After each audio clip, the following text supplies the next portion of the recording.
Another day, another basketball stories na naman ang pagkikwentuhan natin. At ngayon nga, yung balitang bagong center ng Los Angeles Lakers. At ang balitang may magbabalik na nga daw ngayon sa Golden State Warriors.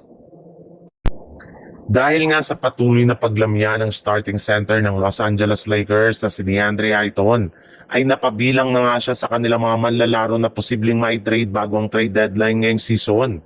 Sa katunayan, binabalakan na nga nila itong gamitin bilang trade asset at trade offer para makuha ang kanilang target na si Nick Claxton mula sa Brooklyn Nets. Ayon nga sa isang NBA insider, nagkaroon na nga daw ng pag-uusap ang mga nagdaang araw ang front office ng Lakers at ang Nets.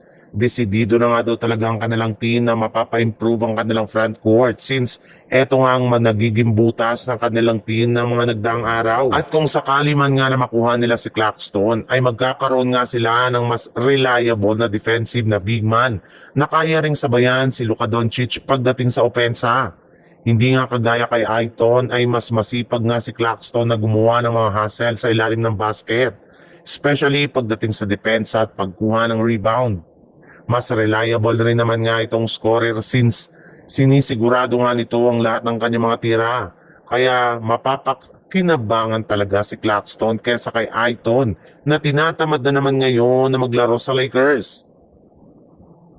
Sa ibang balita naman, dahil nga sa pagkawala ni Jimmy Butler sa Golden State Warriors, matapos siyang magtamo ng season-ending injury ay tuluyan nang bumagsak ang kanilang tsansa na makapag-compete pa sa kampyonato ngayong taon. Ang nag-iisang paraan na lang naman nga para makabalik sila sa contention ay kung gagawa ang Golden State Warriors ng trade para makakuha ng bagong superstar na makakatulong kay Stephen Curry pagdating sa pagpapalakas ng kanilang opensa. At base nga sa ikinumpirma pa lang na balita ng isang NBA insider, nakikipag-usap na nga daw ang front office ng Warriors sa iba't ibang mga team. At isa nga dito ay ang Miami Heat kung saan nagkaroon nga sila dito ng pag-uusap patungkol sa pagbabalik sa kanilang dating superstar na si Andrew Wiggins gamit ang kanilang batang player na si Jonathan Kuminga. Yes, gusto nga ng Warriors na kunin muli si Wiggins upang sa ganon ay magkaroon ulit sila ng bagong 3-and-D player na makakatulong na mapalakas muli. Hindi lang ang kanilang opensa kundi pati na rin ang kanilang depensa.